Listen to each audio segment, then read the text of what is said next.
राष्ट्रीय लोक जनता दल के अध्यक्ष और पूर्व केंद्रीय मंत्री उपेंद्र कुशवाहा ने गुरुवार को गृह मंत्री अमित शाह से मुलाकात की। नॉर्थ ब्लॉक में हुई इस बैठक में आरएलजेडी प्रमुख उपेंद्र कुशवाहा और पार्टी के राष्ट्रीय प्रधान महासचिव माधव आनंद और पूर्व बीजेपी अध्यक्ष संजय जायसवाल भी मौजूद रहे। वहीं इस मुलाकात से कुशवाहा के एनडीए में शामिल होने की सुगबुगाहट तेज हो गई। गृह मंत्री अमित शाह और कुशवाहा के बीच मुलाकात करीब 45 मिनट तक चली और जेडीयू छोड़ने के बाद से ही उपेंद्र कुशवाहा महागठबंधन पर हमलावर है। गुरुवार को गृह मंत्री शाह से हुई उनकी मुलाकात को 2024 के चुनाव से जोड़कर देखा जा रहा है। आपको बता दें कि जब इलाज के लिए उपेंद्र कुशवाहा एम्स में भर्ती हुए थे तब उनसे मिलने बीजेपी नेता और पूर्व विधायक प्रेम रंजन पटेल, बिहार बीजेपी के प्रवक्ता और पूर्व विधायक संजय टाइगर और बीजेपी नेता योगेंद्र पासवान पहुंचे थे। और नेताओं से मुलाकात के बाद वापस बिहार लौटने के बाद उपेंद्र कुशवाहा ने नीतीश कुमार के खिलाफ मोर्चा खोल दिया था।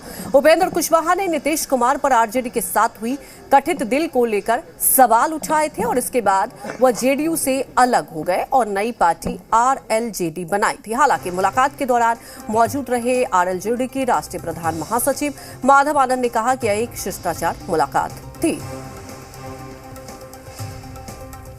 तो दो तस्वीरें आपको दिखा दें। ये तस्वीरें देखिए, अमित शाह से मुलाकात हुई। पहली जो तस्वीरें हैं वो आपको बता दें कि ये तस्वीरें अब की है और ये पहले तस्वीरें जब बीमार हुए थे, देखिए तब से ही सुगबुगाहट होने लगी थी। बीजेपी नेताओं ने मुलाकात की थी, उसके बाद ही जब बिहार पहुंचे थे उपेंद्र कुशवाहा, उसके बाद उन्होंने मोर्चा खोल दिया था। लगातार नीतीश कुमार के खिलाफ उन्होंने आवाज बुलंद की। उसके बाद पार्टी से अलग हो गए और बड़ा सवाल यही उठा रहे थे कि महागठबंधन में जो डील हुई आखिर किन मुद्दों को लेकर डील हुई। इसे लेकर उन्होंने बार बार नीतीश कुमार को घेरा। उसके बाद अपनी अलग पार्टी बनाई और अब ये मुलाकात। और आपको बता दें कि ये जो मुलाकात हुई इसके तो साफ तौर पर देखिए कई मायने हैं। अमित शाह से मुलाकात हुई, बताया जा रहा है कि करीब 45 मिनट तक ये मुलाकात चली है और आने वाले वक्त के लिए, आने वाले चुनावी साल के लिए ये जो तस्वीर है ये बहुत कुछ इशारा कर रही है। राष्ट्रीय लोक जनता दल के निर्माण के बाद कल पहली बार आदरणीय गृह मंत्री जी से हम लोगों की शिष्टाचार मुलाकात हुई, जहां पार्टी के राष्ट्रीय अध्यक्ष उपेंद्र कुशवाहा जी, बीजेपी प्रदेश इकाई के पूर्व अध्यक्ष सह सांसद संजय जायसवाल जी और मैं भी मौजूद था। बातचीत काफी सकारात्मक हुई। बिहार की जो राजनीतिक परिस्थितियां हैं वर्तमान में और साथ ही साथ बिहार के विकास को लेकर जो आदरणीय प्रधानमंत्री जी और आदरणीय गृह मंत्री जी की जो योजनाएं हैं उस पर विस्तृत रूप से चर्चा हुई। आने वाले टाइम में और भी जो है सो मीटिंग होगी। काफी सकारात्मक मीटिंग रही और हम लोग काफी आशान्वित हैं कि बिहार के विकास के लिए केंद्र सरकार चिंतित है। वहीं अब इस मुलाकात के बाद सियासी पारा हाई हो गया। कई राजनीतिक दलों की प्रतिक्रियाएं भी आई हैं, आइए आपको सुनाते हैं। निश्चित रूप से माननीय उपेंद्र कुशवाहा जी एक बड़े नेता हैं बिहार के और माननीय यशस्वी गृह मंत्री अमित शाह जी से मुलाकात हुई है। साथ साथ डॉक्टर संजय जायसवाल जी जो पूर्व प्रदेश अध्यक्ष हैं भारतीय जनता पार्टी के, उनके साथ मुलाकात हुई है। निश्चित रूप से राजनीतिक बात और बिहार की राजनीतिक हालात पर चर्चा हुई होगी और अगर हम लोगों के साथ उपेंद्र कुशवाहा जी आते हैं तो हम लोग उनका स्वागत करेंगे।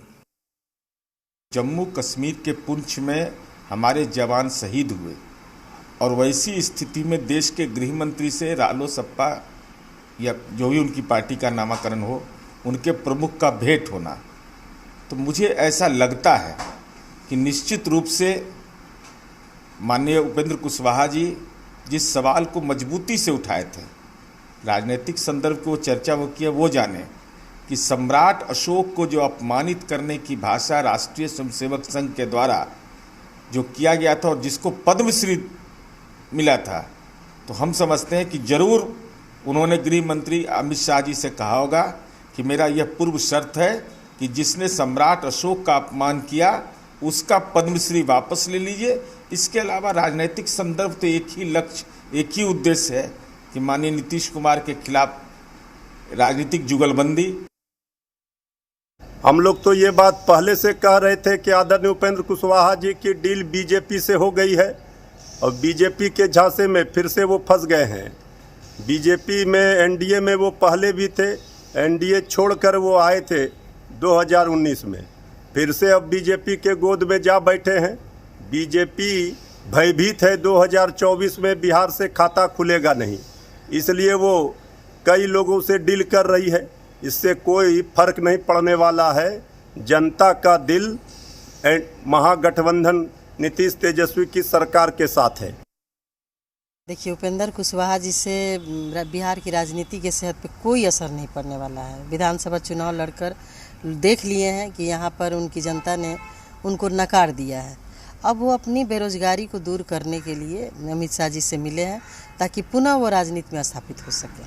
इससे कोई असर नहीं पड़ने वाला है? कोई असर नहीं पड़ने वाला है। वो तो खुद ही जगह तलाश रहे हैं जहाँ पे उनकी पहचान बरकरार रहे।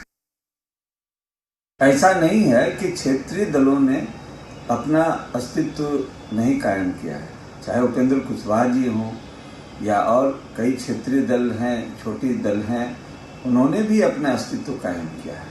और भारतीय जनता पार्टी को अब अपना स्टैंड क्लियर करना चाहिए, जिससे कि ये समाज में ये मैसेज जाए कि कौन दल उनके साथ रहेंगे और कौन दल उनके साथ नहीं रहेंगे। ये अगर भारतीय जनता पार्टी ससमय करती है तो इसका लाभ मेरे समझ से निश्चित तौर पर ये लोकसभा चुनाव में भारतीय जनता पार्टी को मिलेगा। उपेंद्र कुशवाहा अपने समाज के बड़े नेता हैं, केंद्र में मंत्री रह चुके हैं और उन्हें पता है कि राजनीति में टाइमिंग की वैल्यू क्या है।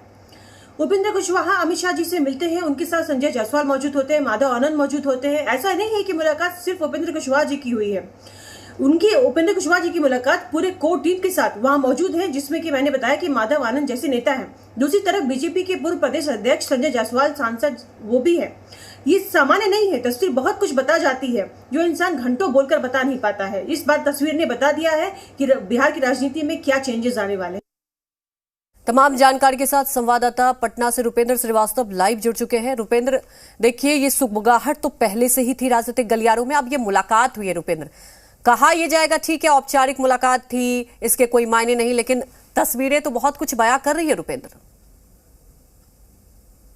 देखिए, तो लोकसभा चुनाव और विधानसभा चुनाव है और उससे पहले इस तरह की मुलाकात को औपचारिक मुलाकात आप नहीं कह सकते हैं, क्योंकि जब जेडीयू में उपेंद्र कुशवाहा थे तो बीजेपी को कोसते थे। उसके बाद खुद अपनी ही पार्टी के खिलाफ उन्होंने बोला, फिर वहाँ से वो पार्टी छोड़ा और अपनी पार्टी बनाई। पार्टी बनाने के बाद वो जो है पहली बार जो है प्रत्यक्ष रूप से जो है कहा जाए, इसलिए हम प्रत्यक्ष रूप से कह रहे हैं कि कैमरा के सामने जो है उपेंद्र कुशवाहा जो है आए हैं। इससे पहले भी उनकी मुलाकात हुई है और उस मुलाकात में जो है वो कैमरा के सामने नहीं आए थे। तो कोई ये जो मुलाकात है ये सियासी मुलाकात है। इस पर जो कोई अगर कुछ कह रहा है कि नहीं ये नॉर्मल मुलाकात है, तो वो नॉर्मल मुलाकात नहीं है, क्योंकि किसके साथ ये गए हुए थे? तो संजय जायसवाल के साथ गए हुए थे। जब इन्होंने जेडीयू को छोड़ा था तो संजय जायसवाल इनसे मुलाकात करने गए हुए थे। संजय जायसवाल के रीजन में जो है जब वो प्रदेश अध्यक्ष थे तो बीजेपी और जेडीयू उस समय गठबंधन में थी। 39 सीट जो ये आपको 39 सीट जो है वो आपको गठबंधन ने जीता था और उस समय आपको रामविलास पासवान की भी पार्टी थी। तो एक बड़ा ये खेल जो हुआ था बिहार में बीजेपी का, तो उस तरह से जो है बीजेपी मजबूत बनना चाह रही है और यही कारण है कि संजय जायसवाल को इस काम में लगाया गया और संजय जायसवाल जो है अमित शाह से मुलाकात कराते हैं। अभी तो ये एक तरह से देखा जाए मुलाकात जो है सियासी मुलाकात है और आगे आने वाले दिन में जो है उपेंद्र कुशवाहा के बारे में बता दे तो वो लोकसभा चुनाव लड़ेंगे और एनडीए गठबंधन से जो है वो चुनाव लड़ेंगे। उसके अलावे उनके जो कई साथी होंगे, क्योंकि और जो उन्हें सीटें मिलेंगी उसमें जो है उनके जो पार्टी के लोग होंगे वो चुनाव लड़ेंगे। लेकिन आने वाले जो स्क्रिप्ट बीजेपी ने तैयार किया है वो स्क्रिप्ट में देखा जाए तो जीताराम मांझी भी देखिएगा कि कुछ दिनों में जीताराम मांझी भी जो है बीजेपी के पाले में होंगे, तो मुकेश सहनी भी जो है बीजेपी के पाले में होंगे। तो ये तमाम जो स्थितियां राजनीति को उभर रही हैं, तो धीरे धीरे जो है कहीं ना कहीं महागठबंधन से जो लोग हैं अब कट के जो है एनडीए की तरफ रुख कर रहे हैं। और यही कहा जाए कि इस राजनीति में पहली कड़ी जो जुड़ी है फिर उपेंद्र कुशवाहा की जो अमित शाह से मुलाकात किए हैं और घंटों मुलाकात किए हैं, साथ में संजय जायसवाल रहे थे और उपेंद्र कुशवाहा के काफ़ी करीबी और बिहार में कहा जाए तो और दिल्ली में सक्रिय माधव आनंद जो है राजनीति में है वो भी मौजूद थे। तो ये तीनों लोगों की जिस तरह से मुलाकात हुई है इसको लेकर जो देखा जाए बिहार की राजनीति में आगे जरूर कुछ जो है होने वाला है। बीजेपी जो है उपेंद्र कुशवाहा के जरिए गठबंधन में लेकर और उनके जो प्रदेश अध्यक्ष है सम्राट चौधरी जो कुशवाहा जाति से आते हैं, तो वो जो है कुशवाहा को वोट को जो है साधने का प्रयास जो है बीजेपी जरूर करेगी। जी बिल्कुल, बहुत बड़ा सवाल है, क्योंकि देखिए ये तो तय है, अगर कुशवाहा समाज की बात की जाए एक इम्पैक्ट है, आपने देखा है, और उसी इम्पैक्ट को साधने की कोशिश की जाएगी और तमाम उस समीकरण को साधने की कोशिश की जाएगी। रुपेंद्र, अगर बात की जाए, ये कोई पहली बार नहीं है जब उपेंद्र कुशवाहा एनडीए में गए हैं, इसके पहले भी कई बार वो नीतीश कुमार का साथ छोड़ चुके हैं। ये तो देखिए राजनीति में होते रहते हैं, लेकिन अगर रुपेंद्र समझे राजनीतिक हिसाब से, राजनीतिक समीकरण के हिसाब से, क्या लगता है आपको कितना इम्पैक्ट पड़ेगा आने वाले वक्त में अगर हम 2024 चुनावी साल की बात समझे तो?